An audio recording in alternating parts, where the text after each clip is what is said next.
De la galoute apparaît de façon récurrente à de multiples reprises dans la Torah. Dès la création, le deuxième passouk de la Torah, Brishit bara Elokim et Hashem et haaretz, va'haaretz hayta tohu vavohu v'chosher al penei tehom, v'ruach Elokim merachefet al penei hamayim.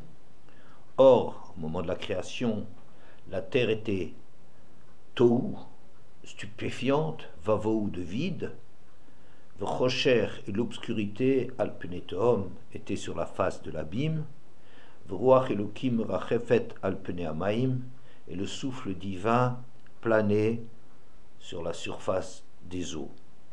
Rish Lakish, ce passouk nous annonce les Arba Malchuyot, les 4 civilisations que le peuple juif sera amené à affronter au cours de son histoire. Le Haaretz Hayta Tohu, c'est une allusion à la première galoute, celle de Bavel. Raït et Haaretz vene Tohu. Ce pays, voici qu'il était Tohu. Vavohu vayavhilu lavi et Haman. Vavohu, c'est une allusion au monde des Perses et des Mèdes. Ils se sont empressés, vayavhilu vavohu, d'amener, de faire venir Haman.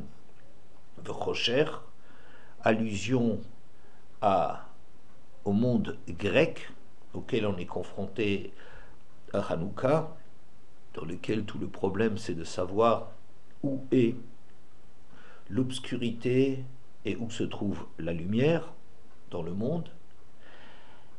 Al penei tehom, sur la face de l'abîme, ma tehom ein lo cheker, af malchut revit ein la cheker. De la même façon que cet abîme est insondable, on n'a aucun repère, on perd tous ses repères. De la même façon, cette malchoute à laquelle on est confronté depuis plusieurs centaines, voire milliers d'années, est un monde dans lequel on n'a plus rien à quoi se raccrocher. Et à travers la confrontation avec ces 4 civilisations, on fait route, Ruach Elokim merachefet al penei hamayim, vers la révélation des temps messianiques. Donc c'est comme si c'est le canevas de l'histoire qui est tracé dès même le début de l'exil, de l'exil, et fait partie du canevas de l'histoire dès le début même de la création. Cette confrontation aux exils est rapportée à de multiples reprises. Par exemple, dans la guerre des 4 rois, le Midrash parle des allusions aux 4 exils de l'histoire. Dans les animaux, par Shachmini, les animaux qui n'ont qu'un signe de pureté, sont aussi comparés aux 4 exils. Dans le Brit Bedamtarim, l'alliance faite à Abraham comporte 2 allusions, au moins dans le Midrash, à cette histoire future. Dans les animaux, déjà, les 4 groupes d'animaux qui sont apportés, qui font chacun allusion à une de ces périodes de l'histoire. Et Veine Eima Chashecha Nofelet Alav, voici Gdola Nofelet Alav, et aussi qu'Abraham a été saisi d'une terreur, d'une obscurité grande qui lui tombe dessus. C'est aussi une allusion que le Midrash voit au Arba Malchuyot. Dans l'échelle de Yaakov, ça c'est pas le texte, mais les malachim qui montaient et qui descendaient, le Midrash y voit aussi une allusion aux 4 exils. Dans le Sefer de Dvarim, le désert qu'on va traverser, ou qu'on a traversé en rencontrant Nachash Saraf Akrav, Simaon, le serpent, cette variété de serpents qui sont très venimeux et qui nous brûlent, le scorpion et une soif inextinguible. Tout ça, c'est une allusion. Donc on voit que, à ma connaissance, déjà, il y a déjà au moins ces différents lieux où la Torah marque cette histoire future. Elle repère dans les psukim des allusions à l'histoire future. On peut se demander pourquoi en quoi cette confrontation constitue le tissu de l'histoire, en quoi elle est tellement essentielle pour nous amener finalement à travers cette guerre, cette opposition à ces quatre systèmes, va nous conduire à leur résolution et à atteindre le Mashiach. Et puis, une autre question qui se pose, pourquoi l'exil d'Égypte, dont on parle dans ce début du Sefer Shemot, pourquoi cet exil n'est pas répertorié comme un des exils, alors que on voit par exemple dans le Brit Ben Abtarim, dans l'alliance entre les morceaux, dans le Sefer Breshit, Parashat Lech Lecha, on voit que l'histoire parle essentiellement Yadot Teda Kigeri Ezaracha Be'eretz Ulahem, etc. Vegam et Agoy Asher Avodu Dan Anochi, que ce dont il s'agit essentiellement avec Abraham Avinu, c'est l'annonce de l'esclavage à venir dans un pays qui ne sera pas leur, qui se trouvera être l'Égypte, l'annonce de cela, et ce peuple aussi, je le jugerai, aussi allusion aux autres exils qui aussi nous rendront la vie très amère.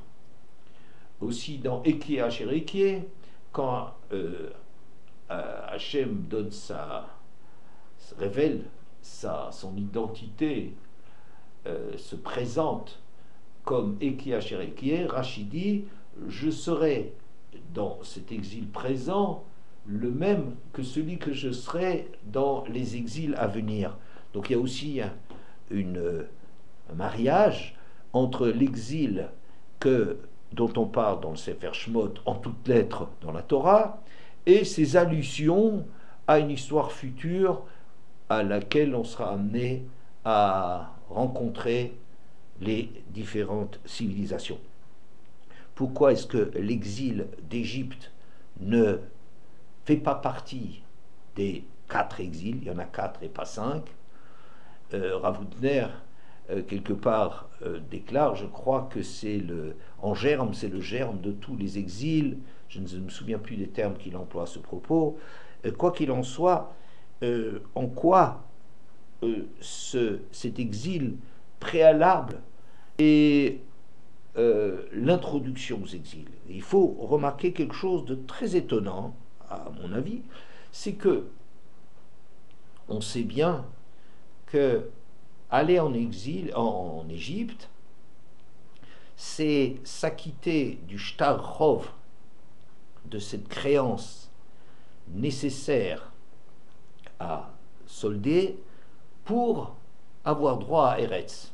C'est donc bien la raison pour laquelle Esav est parti d'Eretz et n'a pas voulu, alors que les troupeaux trop riches, trop nombreux que lui possédait Yaakov ne l'auraient forcé que de s'éloigner de quelques kilomètres, lui il est carrément parti d'Eretz parce que, dit le Midrash, Rashi là-bas, il ne voulait pas s'acquitter, avoir à payer cette annonce faite à Abraham que sa descendance sera asservie en Égypte. Et donc l'Égypte est le prix à payer, cet exil est le prix à payer pour rentrer en Eretz. Donc, et de manière plus générale, c'est que c'est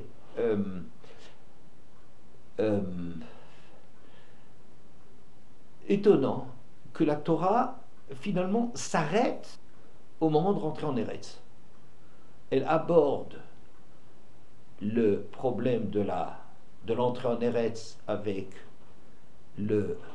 l'envoi des explorateurs, Parshat Shlach Lecha, l'échec de ceux-ci, 40 ans dans le désert, et s'arrête à la conquête de l'antichambre d'Eretz, c'est-à-dire les pays de Sichon et de Og, qui sont encore de l'autre côté du Jourdain.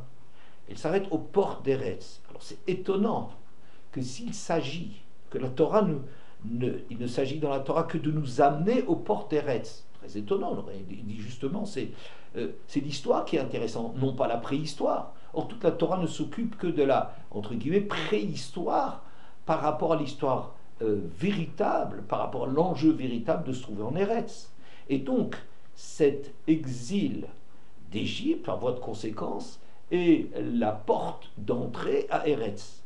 Ce qui ferait qu'il y ait une différence radicale entre l'exil d'Égypte et les autres exils, à savoir que l'exil, la galoute de Mitzraïm, elle précède l'histoire. Ce qui est très étonnant. C'est vrai que les Avot déjà vivaient Be'eretz Megurei Avi, Be'eretz Canaan, ils étaient dans le pays de Canaan, mais c'est pas encore, ils ne sont pas constitués comme un peuple, ce qu'ils ne vont être qu'à la sortie d'Égypte. Et donc, on aurait, par rapport au peuple, un exil antérieur au fait de se trouver en Eretz. Normalement, ce qu'on considère comme un exil, c'est être dans un lieu qui nous est approprié, qui nous est destiné, et sortir, être chassé de ce pays, devoir quitter ce pays. Alors on dirait que les 4 exils, c'est l'histoire des différentes confrontations d'Israël en Eretz, parfois en ce qui concerne la confrontation à la civilisation de Yavan, de l'histoire de Hanouka en Eretz, mais étrangers en Eretz, rendus étrangers à leur identité en Eretz, ou bien en Chutz La'aretz, quand on parle de l'exil de Babel, les Perses et les Mèdes, et Édom. Alors ça, ce serait des exils essentiels, nécessaires à la formation de l'être juif, en cours d'histoire. Mais celui d'Égypte est radicalement différent en ce que c'est l'exil la galoute qui précède le fait d'être en Eretz, ce que signifie qu'on a besoin d'être exilé avant même que de se trouver en Eretz. Alors, on va pour cela rapporter dans notre paracha Shemot Perek Bet Pasuk Yud Gimel, le commentaire de Rashi concernant la sortie de Moshe vers les Hébreux. Moshe, élevé dans le palais royal, sort, constate l'asservissement brutal des Béné Israël, des Hébreux, il tue l'Égyptien qui avait pris une femme mariée juive, et le lendemain, il sort et à sa stupéfaction, il veut empêcher deux juifs l'un de frapper l'autre, et se voit à sa stupéfaction rétorquer Yomer mi samcha leish sar v'shofet alinu aloginu ata omer kasher harakta et hamitzri vayira Moshe vayomer achen noda davar. Il lui dit, qui t'a placé comme un prince et un juge à notre tête? Parles-tu de me tuer comme tu as tué l'Égyptien? Moshe a eu peur et a dit, en vérité, la chose est connue. Alors, cette apostrophe de Datan qui se battait avec Aviran, Pasuk Yud Dalet Perek Bet, Rashi. Vaïra Moshe. Moshe a eu peur. quand il a entendu que son acte, son assassinat de l'Égyptien était connu, Vaïra Moshe Kipshuto. Première lecture au sens premier, évidemment il a peur, puisque il est connu, wanted. À partir de maintenant, il va y avoir sa tête admise à prix.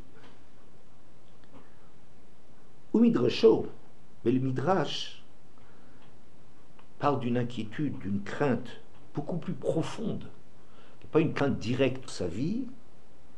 Da'ag lo al shirabe Israël r'shaim dal torim amar me'ata shema enan re'uyin le higael. Il s'est fait du souci en voyant qu'en Israël il y avait de ces délateurs, de ces rapporteurs, de ces dénonciateurs qui étaient prêts à le dénoncer aux autorités, ce qu'ils ont fait d'ailleurs par la suite. Amar, il s'est dit, mais ata shema enam rouyim ligael, à partir de maintenant, peut-être ne sont-ils pas dignes, susceptibles d'être sauvés, d'être libérés. Le fait que parmi eux, on voit des mœurs tellement pourries que on est prêt à le vendre, à le dénoncer au paro pour ce qu'il a fait, alors que finalement, il n'a fait que sauver un de ses frères de la main de l'Égyptien, lui donne un souci terrible que maintenant je comprends que ils n'ont peut-être pas du tout la capacité d'être sauvés. Deuxièmement, suite de Rashi, Achen Loda Davar, en vérité, la chose elle est connue. Que Mashmao prend-le aussi également au sens premier, ça veut dire, maintenant la chose est connue, c'est-à-dire le fait que j'ai tué l'Égyptien, ça y est, on en parle, la rumeur circule, il faut que je me sauve. Là aussi, Rashi fait intervenir le Midrash, au Midrasho, Nodal Yadavar Shaiti Tameh Alav, Ma Chatou Israël Mikol Shivim Umot, Liot Nirdim Be'avodat Parech, Aval Roéani Shem Roim le Kar. En vérité, je comprends maintenant l'Oda d'Avar, la chose méconnue, cette chose sur laquelle je m'étonnais. Quelle est la faute qu'Israël a pu commettre plus que toute autre nation pour être écrasé par ce labeur qui les broie, mais je constate qu'il le mérite. Voilà. Moshe ne savait pas pourquoi les Juifs sont tellement opprimés. Ben maintenant je vois pourquoi. C'est parce qu'il y a des délateurs. Alors, Rashi, qu'est-ce qu'il nous dit? Par la lecture de ce Pasuk Yud-Dalet, Perek Bet, voilà, j'ai été dénoncé, attention, ma tête est mise à prix, il faut que je me sauve. Bon, ça c'est le sens premier. L'inquiétude du Midrash et de Moshe est beaucoup plus fondamentale. Il n'a pas peur pour sa personne, ce qui est en vérité le cas, il va se sauver.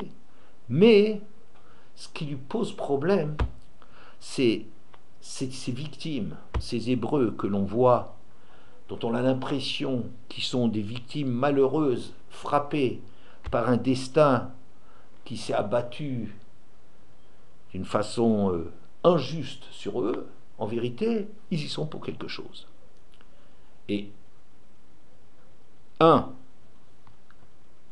je vois que c'est parce qu'il y a des délateurs, des gens qui parlent de ce que j'ai fait alors qu'ils n'avaient pas à le faire, maintenant je comprends qu'ils ne méritent pas d'être sauvés.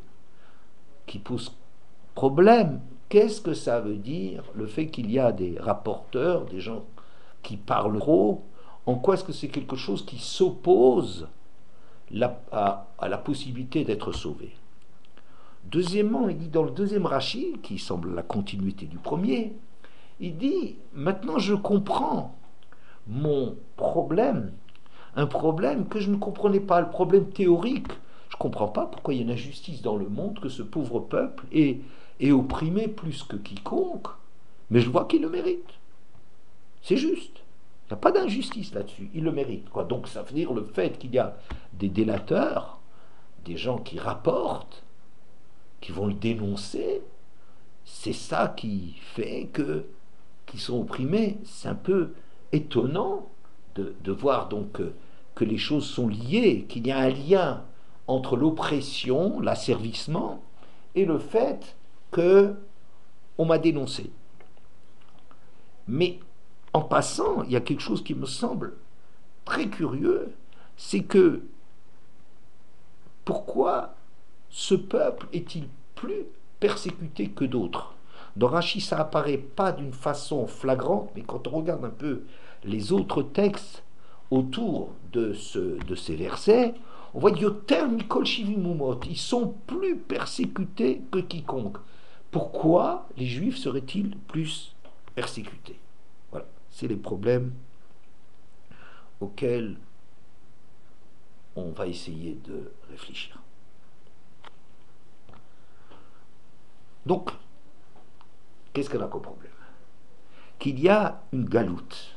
On nous a parlé d'une galoute d'Égypte, antérieure à l'histoire.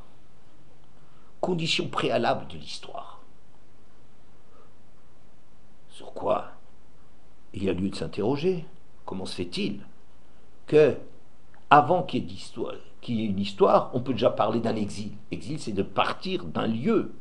C'est fait allusion au fait que mon lieu, ce serait Eretz, ou tel et tel endroit, et j'en suis chassé. Et s'il n'y a pas encore de lieu, même si Eretz a été désigné comme la destination et la place du peuple, mais c'est dans un futur, on n'en est pas encore là. Et pourquoi cet exil est-il lié au fait de ce Datan et Aviram qui vont le dénoncer aux autorités? Pourquoi c'est ça là? Il est normal que. Alors, en vérité, le fait d'être au monde met l'homme dans une tension où, d'une part, il est plongé dans une réalité qui s'impose à lui, une réalité indiscutable, incontournable, de la réalité. Réalité, ça vient du latin res, objet matériel, concret, présent. Cette présence du monde, cette force de l'évidence du monde, Re'aya, une preuve, c'est quoi? C'est une chose qu'on peut montrer. Re'aya et Re'aya, une preuve, et Re'aya, la vision, sont du même ordre. Une preuve, c'est montrer, démontrer quelque chose. C'est-à-dire que dans le monde, il y a une évidence que la réalité, c'est le monde dans lequel on est plongé.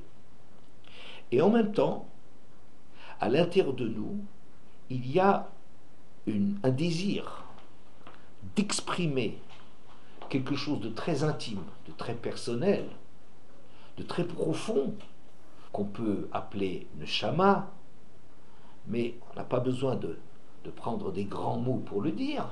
Mais ça veut dire, c'est comme le sentiment que, qu'est-ce que j'apporte à l'édifice?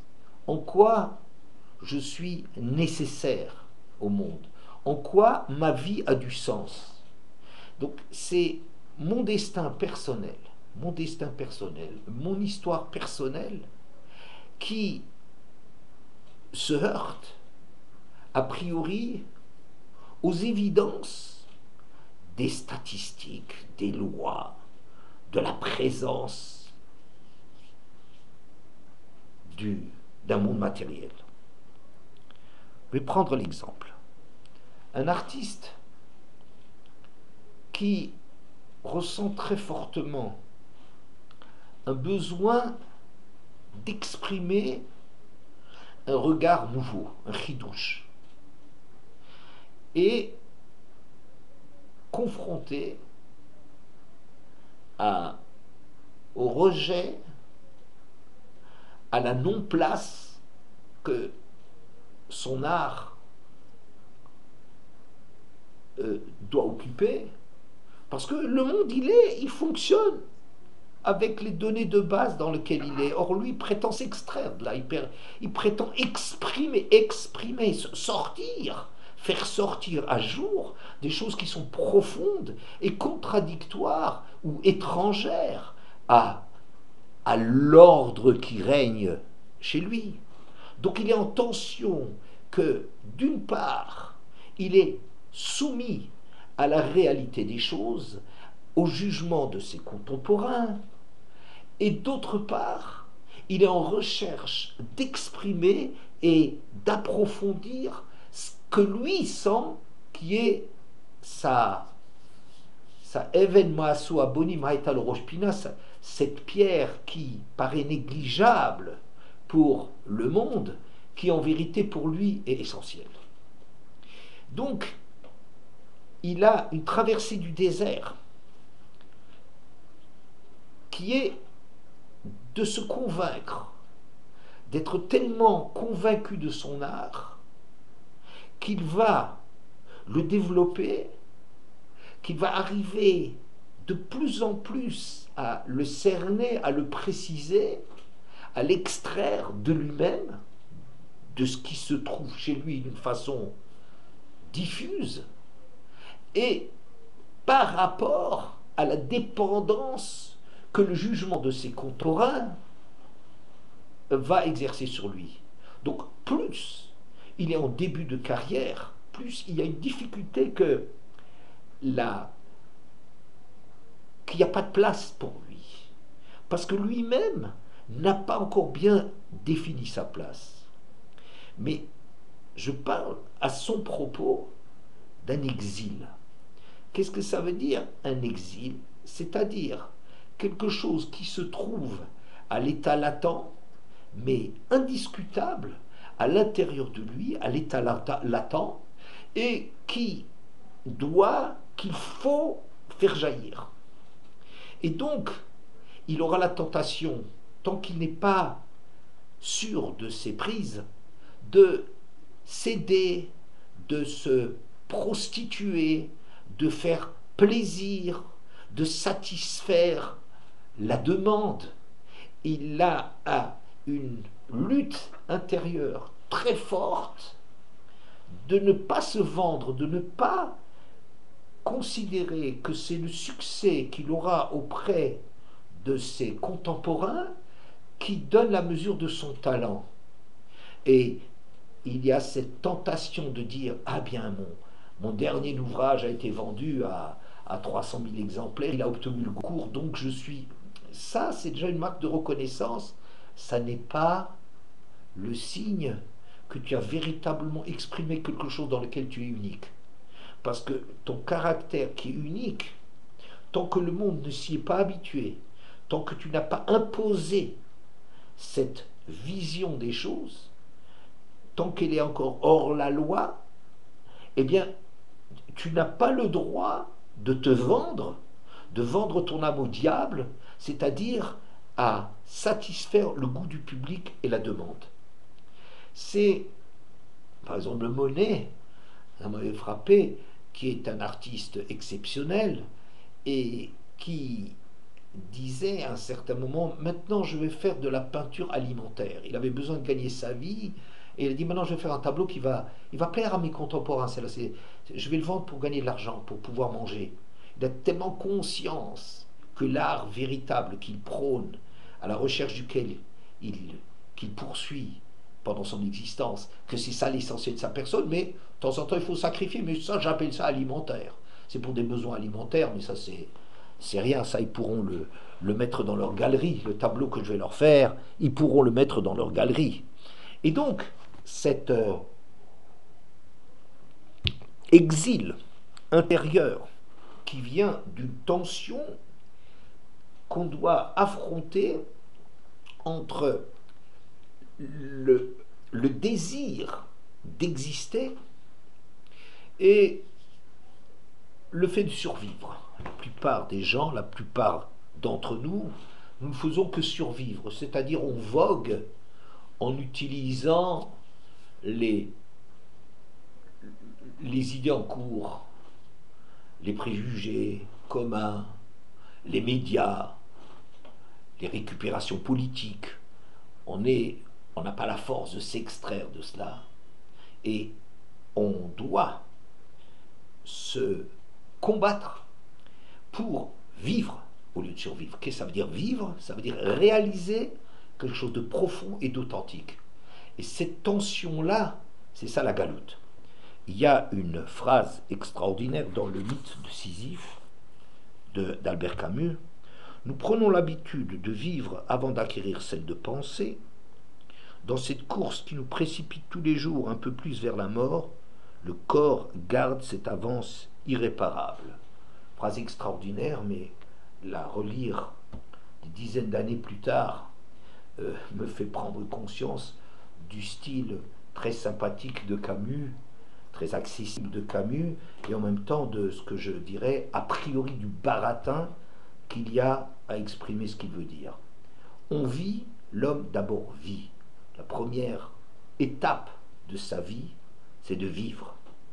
Et ce qui lui permettra de donner corps, de créer une réalité face à cette réalité, de l'évidence, c'est acquérir le travail de la pensée. Ça se travaille, il faut se convaincre, on est immergé d'abord dans un monde auquel on participe. Même Avram Avinu, il est né dans un milieu idolâtre, il n'est pas né avec de nulle part, il est né dans ce monde et faisait Avodazara avec ses contemporains dans le magasin de son père, d'idole, de son père, jusqu'à ce que la réflexion l'amène à se détacher. Avram est un chacham extraordinaire parce qu'il a fait exister comme une évidence l'erreur dans laquelle tous ses contemporains étaient plongés.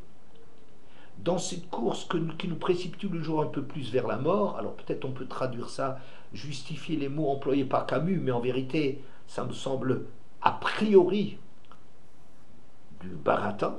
Le corps garde cette avance irréparable, je ne sais pas pourquoi il n'a pas dit irréparable, irrattrapable, mais il dit quelque chose d'extraordinaire Camus là-dedans.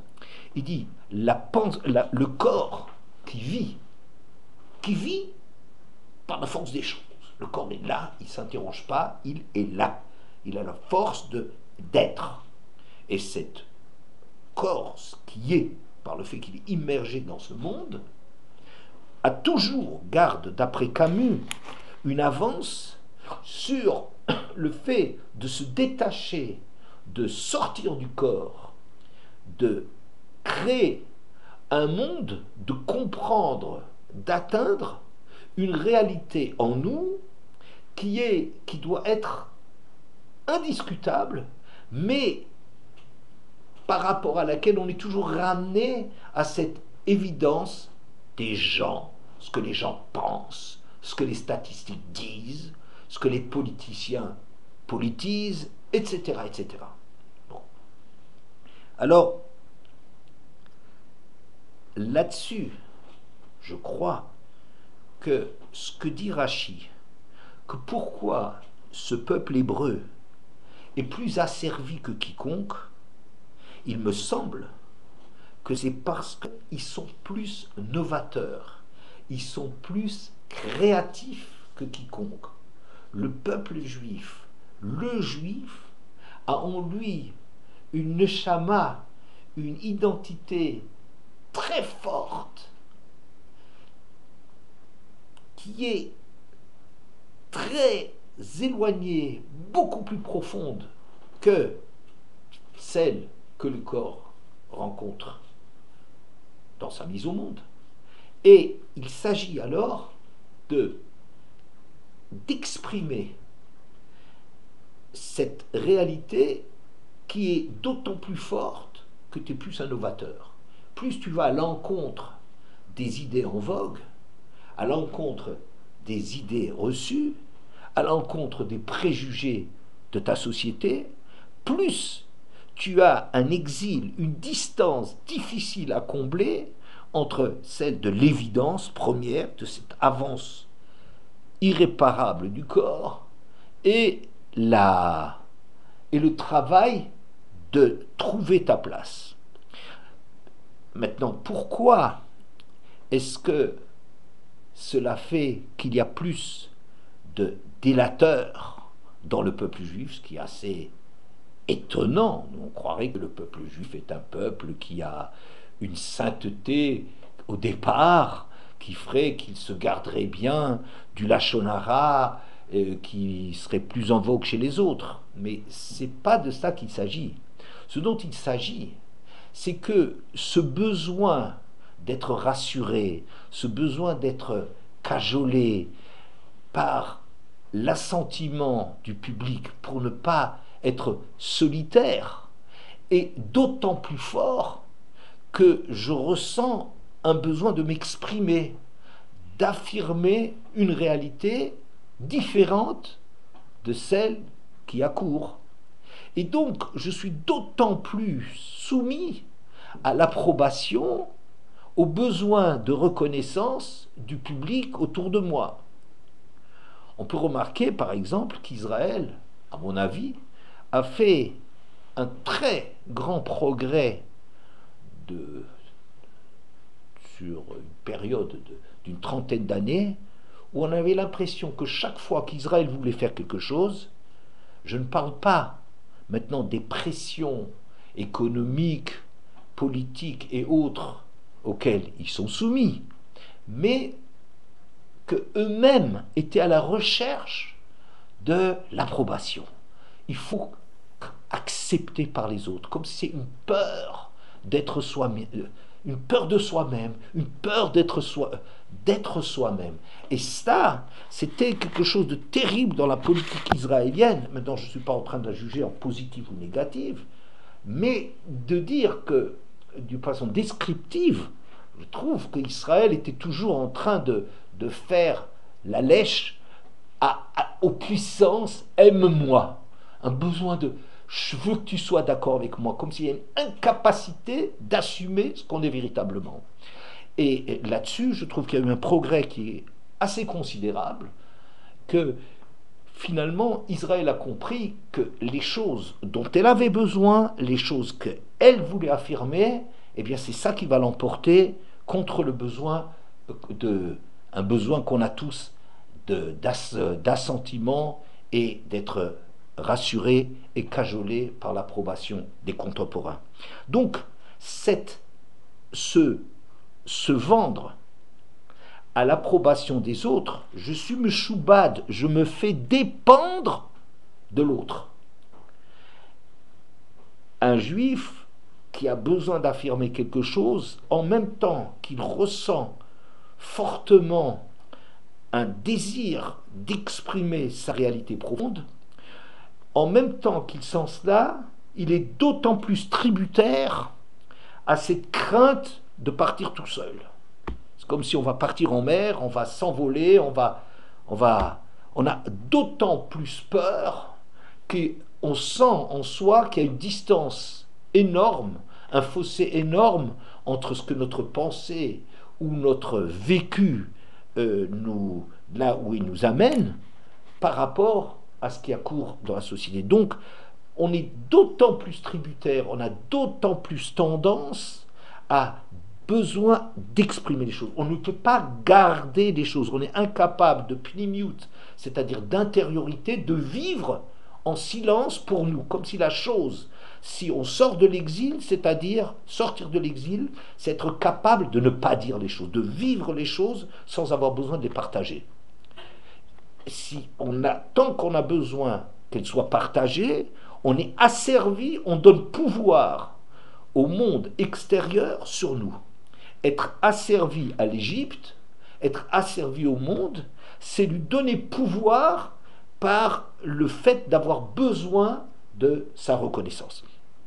Et cela, ça va tellement loin que les délateurs sont même des gens qui vont si loin dans ce besoin, dans cette incapacité de garder pour eux quelque chose qui doit rester secret. C'est Rachil, il y a une interdiction qui s'appelle Rechilut. L'otelech Rachil Bamecha, c'est colporter, c'est-à-dire juste parler pour ne rien dire, pour ne pas dire quelque chose qui est nécessaire à être communiqué. Ça, c'est Rachil. C'est dire quelque chose de vrai, c'est pas dire quelque chose qui est nécessairement négatif, c'est faire du journalisme, si on est gentil avec les journalistes. C'est-à-dire de diffuser, d'être incapable de garder une chose qu'on sait. Megale sod, holech rachil, megale sod. Mais ici, il y a encore pire. C'est qu'une chose qui est par nature, qui ne doit pas être dite, qui ne doit pas être révélée, puisque c'est quelque chose contre Moshe Rabbeinu. C'est le dénoncer, c'est beaucoup plus grave ce qu'ils sont en train de faire. Même cette chose-là, on est incapable de la garder pour soi. Tu l'as vu, tais-toi. Garde-la pour toi. Cette incapacité de pnimiut, c'est-à-dire qu'on ne vit que par rapport au regard d'autrui. On n'existe que par rapport au jugement des autres. Ça, c'est la galoute de l'Égypte, qui donc n'est pas une galoute historique, si l'on veut, mais c'est une galoute, c'est l'expression de la distance que chacun rencontre en lui-même, qui serait consubstantielle ou congénitale, qu'en venant au monde, il y a deux choses qui sont liées. Venir au monde, c'est-à-dire qu'il y a une partie de soi, ce que Camus appellerait le corps, une présence dont l'existence même est indiscutable, et un projet, une raison d'être qu'on donne à sa vie, mais à laquelle il faut qu'on donne corps. Et plus on a à approfondir, à travailler dans ces zones où on est seul maître à bord, alors cette solitude que l'on a nous expose davantage à attendre, tant qu'on n'est pas encore suffisamment fort, on attend, on compare ce qu'on fait avec les concurrents, entre guillemets, on regarde le succès que eux rencontrent par rapport au mien, on juge de combien est-ce qu'on est applaudi, combien est-ce qu'on est écouté, combien on lit nos œuvres, etc., combien on admire notre art. Ça, c'est la galoute existentielle de l'individu. Et donc, ce qui est intéressant, c'est de dire que la galoute de Mitzraïm est nécessaire, il est nécessaire de passer par la galoute de Mitzraïm pour rentrer en Eretz, c'est nous dire que rentrer en Eretz, c'est pas aller chez soi, trouver un lieu, aller en France. Non, Eretz, c'est un lieu qui fait écho à la réalisation de la profondeur, de la recherche profonde que les Juifs portent avec eux. Donc il est nécessaire, pour qu'Israël ne soit pas simplement un pays comme n'importe quel pays, mais pour qu'elle ait sa pleine signification, il est nécessaire que le peuple arrive à une maturité suffisante, à une affirmation de ses vérités, de ses ressentis, de ce qu'elle comprend, qui soit tellement fort que Eretz devient le lieu nécessaire pour exprimer cela, pour le réaliser dans la pratique. Comme si, à présent, on va, cette évidence que l'on avait au départ, qu'on a dit Re'aya égale Re'ia, une preuve, c'est quelque chose qu'on voit, eh bien il faudrait, ce qui est au départ la règle du jeu dans le monde matériel, eh bien il faudrait que ça soit réalisé au niveau de la Re'aya que se voit, que soit perceptible en Eretz l'évidence de ce vécu intérieur, de cette nekuda, de ce point caractéristique et spécifique d'un individu ou de ce peuple. Et donc la galoute avec cela n'a plus rien à faire avec un problème de se déplacer, d'être chassé de chez soi, mais ça c'est les Arba Galouyot. Les Arba Galouyot, c'est les 4 occurrences de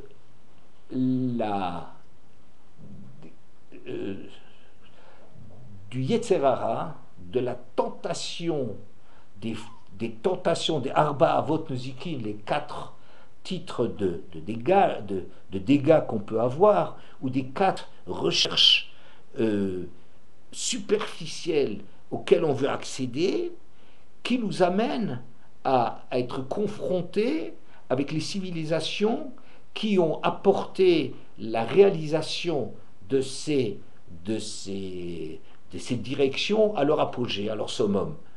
Il y aurait la puissance, par exemple. La puissance, Bavel, c'est comme la statue dont la tête est en or. C'est la richesse, la puissance, la chorma des Grecs, etc. Il y a 4 directions, mais là je ne suis pas armé pour développer pour le moment ces Yetzer Hara, ces directions fondamentales, l'écartèlement de l'homme dans les 4 directions de sa personnalité, qui sont les Arba Galouyot, l'expression que lorsque le peuple a sombré dans une de ces directions, en imaginant que c'est ça ce qu'il s'agit d'obtenir, eh bien il s'est mis en galoute. Et l'histoire qu'on va traverser doit nécessairement dépasser la tentation de voir une réalité dans la richesse, dans le corps, dans le fait le monde perse, c'est un monde qui est Sourbalim Bassar, Ochlim Bassar, et la Menoucha, que Dov, c'est un monde comparé à l'ours qui est plein de chair, qui est grossier, qui bouffe, qui se remplit. C'est le monde matériel dans sa matérialité qui peut avoir des aspects très gastronomiques qu'on peut apprendre d'eux, mais c'est ce monde dont la préoccupation du corps et des jouissances du corps est tellement poussée de façon extrême que dans ce peuple qui a profité du festin, qui veut profiter du monde dans cette direction-là, seront confrontés à cette civilisation et devront se rendre compte, prendre conscience que finalement c'est pas ça que je désire. Cette chose à laquelle j'aspire, superficielle, de façon superficielle, en réalité, c'est une trahison de mon être profond. Et c'est pour cela que, comme le Mashiach, c'est le souffle qui traverse la préoccupation d'Hachem, Ruach Elokim Rachefet al Pnei Hamayim, c'est à travers la résolution de ces tentations dans les 4 directions constitutives, essentielles de la structure du peuple ou d'une personne, que on pourra aboutir à sortir au temps messianique.